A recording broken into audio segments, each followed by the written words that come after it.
حضرت سیدہ عائشہ رضی اللہ تعالی عنہا فرماتی ہیں کہ میں گھر پر تھی، حضور تشریف لائے اور میں آب خورے میں پانی لے رہی تھی، تو حضور نے مجھے دیکھ کہا عائشہ تھوڑا سا پانی میرے لیے بھی چھوڑنا، تو میں نے چھوڑ دیا۔ حضور نے میرے ہاتھ سے آب خورا لیا، پینے لگے تو پھر رک گئے اور کہا عائشہ ذرا بتاؤ تم نے ہونٹ کہاں رکھے تھے؟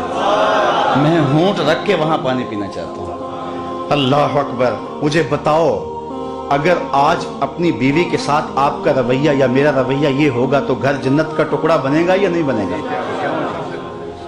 سید عائشہ فرماتی ہیں کہ حضور اتنا پیار کرتے، کبھی یا روحی کہتے، کبھی یا حمیرہ کہتے، بلکہ اتنے پیار کا عالم کہ ایک دن حضور گھر تشریف لائے۔ فرماتی ہیں کہ میرے سر میں درد تھا، یار جب غم خار سامنے آ جائے تو پھر دکھڑے سنانے کو جی چاہتا ہے نا، تو کہا واہ راسی، ہائے میرا سر گیا، غم خار کے سامنے دکھ رکھ دیے، ساری گٹھڑی کھول دی۔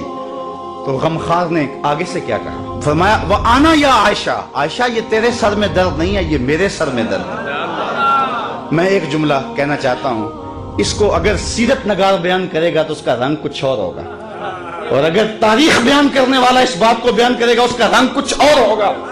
آپ نے دیکھنا یہ ہے کہ سیرت لینی ہے یا تاریخ لینی ہے۔ تو اپنی زندگی، حضور کی ساری زندگی ہمارے سامنے روشن ہے۔ ایک غیر مسلم نے اسلام قبول کیا، اس سے پوچھا گیا اسلام کی کس قدر نے تجھے متاثر کیا؟ اس نے کہا صرف ایک واقعہ میری ہدایت کا سبب بن گیا۔ اس نے کہا کہ کیا واقعہ؟ کہا ایک دن مجلس حضور کی لگی تھی، لوگوں کا ہجوم تھا، ایک شخص اٹھ کے کھڑا ہوا، حضور میرا بیٹا کئی دنوں سے گم ہے، مل نہیں رہا، آپ دعا کر دیں مل جائے۔ تو آقا کریم علیہ السلام قبل اس سے کے ہاتھ اٹھاتے، ایک شخص جو باہر دروازے پہ کھڑا تھا اس نے کہا حضور ابھی ابھی میں آیا ہوں فلاں باغ سے گزر کے، میں نے بچوں کے ساتھ اس کے بیٹے کو کھیلتا دیکھا ہے فلاں باغ میں۔ باپ نے سنا کہ میرا بیٹا فلاں باغ میں ہے تو ظاہر اس نے فوراً دوڑ لگا دی۔ تو آقا کریم علیہ السلام نے فرمایا اسے بلاؤ، بلایا گیا، کہا بہت جلدی ہے؟ جی حضور آپ جانتے ہیں کئی دنوں سے بچھڑا ہوں، اس کی ماں الگ تڑپ رہی ہے، میں الگ بے چین ہوں، کئی دن سے کھایا کچھ نہیں، جب خبر ملی ہے تو بہت جلد بچے سے ملنا چاہتا ہوں۔ فرمایا ضرور جاؤ، میں روکتا نہیں، روکنے کے لیے بلایا بھی نہیں، لیکن تمہیں بلانے کا بھی ایک مقصد تھا۔ جی حضور ارشاد فرمائیے۔ فرمایا جب باغ کنارے جاؤ، بچوں کے ساتھ اس بچے کو کھیلتا دیکھو، تمہارے بیٹے کو جب تم کھیلتا پالو تو اسے بیٹا بیٹا کہہ کے آوازیں نہ دینے لگ جانا، جو نام رکھا ہے اس نام سے پکارنا۔ عرض کی حضور میرا بیٹا ہے، اگر بیٹا کہہ کے پکاروں تو حرج بھی کیا ہے؟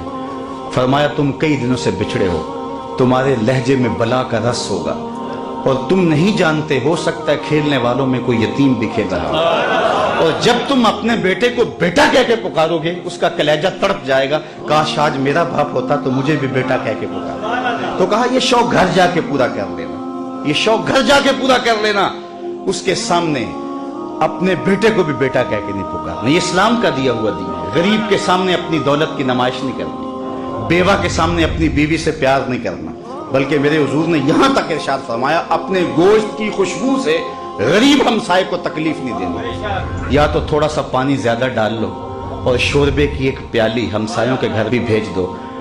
اگر ایسا نہیں کر سکتے تو پھر ایسے زاویے میں وہ کھانا پکاؤ کہ غریب کے بچوں تک اس کی خوشبو نہ پہنچے۔ بچے ہیں ضد کر بیٹھے اور انہوں نے اپنے غریب باپ سے تقاضا کر لیا تو بوڑھا باپ کیسے آرزو ان کی پوری کرے گا؟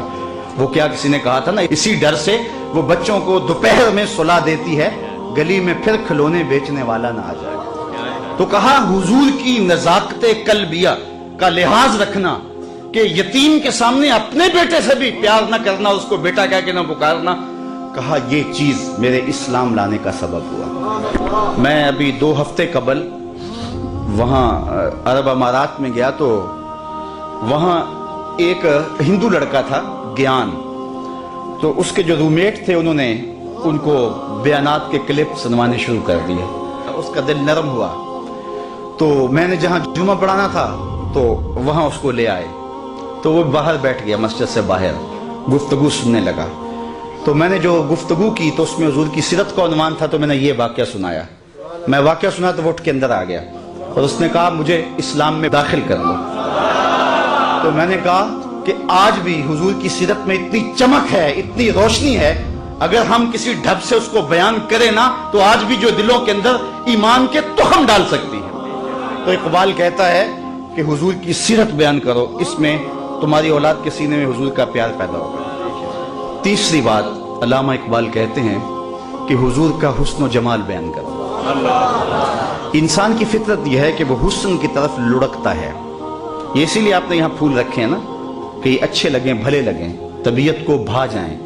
حسن جہاں بھی ہوگا، جس روپ میں بھی ہوگا، وہ متاثر کرے گا، وہ کاکل دراز میں ہو، وہ لب و رخسار میں ہو، وہ قد رانا میں ہو، وہ غزالی آنکھوں میں ہو، وہ تیر جیسی مشغاں میں ہو، وہ تتلی کے پروں میں قدرت کی سنائی کی صورت میں ہو، وہ حسن پھوٹتے جھرنوں میں ہو، بہتی ندیوں میں ہو، کوئل کے لہجے میں ہو، معصوم بچے کی مسکراہٹ میں ہو، جہاں بھی ہوگا حسن متاثر کرے گا۔ اقبال کہتا ہے جب طے شدہ ہے کہ انسان فطرتاً حسن پسند ہے تو آؤ نہ پھر اس کو اس کی چوکھٹ پہ لے چلے جہاں حسن بھی پانی بھرتا ہے، جہاں عشق بھی غلامی کرتا ہے، اس حسینہ ماہ خوبہ کی چوکھٹ پہ لے چلیں۔ تو اقبال کہتا ہے کہ حضور کے حسن کا تذکرہ سنائیں گے تو پھر اس کے سینے میں حضور کا پیار پیدا ہو۔ اس عنوان سے صرف ایک حدیث اور میری گفتگو اختتام تک پہنچ جائے گی۔ صحابہ میں سب سے آخر میں جس شخص نے وصال کیا ہے اس کا نام ہے حضرت ابو طفیل رضی اللہ تعالی عنہ۔ 110 ہجری میں وصال ہوا ہے، حضور کا وصال ہوا ہے 11 ہجری کے اوائل میں، اور ان کا وصال ہوا ہے 110 ہجری میں، تو گویا حضور کے وصال کے تقریباً 100 سال بعد زندہ رہے۔ آخری وقت ہے ان کا، آخری سال جو تھا ان کا، حج کا موسم تھا، تو وہ وہاں آگے ہجوم میں اور ایک اونچے ٹیلے پہ کھڑے ہو گئے اور لوگوں کو اپنی جانب متوجہ کر کے کہا کہ لوگوں آؤ، اس وقت روئے زمین پہ میرے علاوہ کوئی نہیں جس نے رسول اللہ کو دیکھا ہو، صرف میری آنکھوں نے حضور کا دیدار کیا ہے۔ اللہ اکبر! پھر لوگوں کا کیا پیار ہوا ہوگا۔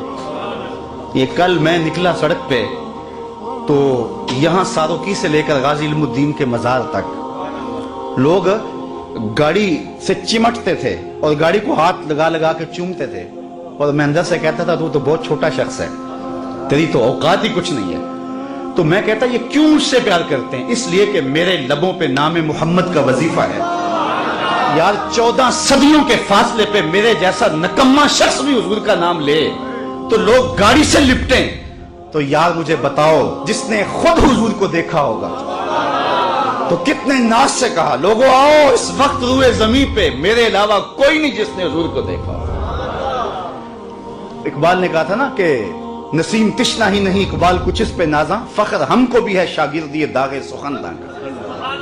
جس نے داغ دہلوی کو دیکھا وہ ناز کرتا۔ ہمارے استاد ہوتے تھے محمد علی حاشر، وہ بڑے کمال درجے کے کاتب تھے اور فارسی کے اچھے شاعر تھے، تو وہ کبھی بات کرتے تو کہتے کہ میں اقبال کی مجلسوں میں بیٹھتا رہا ہوں، مولانا ظفر علی خان زمانے میں ذمہ دار اخبار نکالتے تھے تو اس کی شاہ سرخیاں وہ لکھتے تھے، کوئی زمانہ لکھتے رہے ہیں، تو وہ کہتے تھے میں مولانا ظفر علی خان کا ساتھی رہا ہوں۔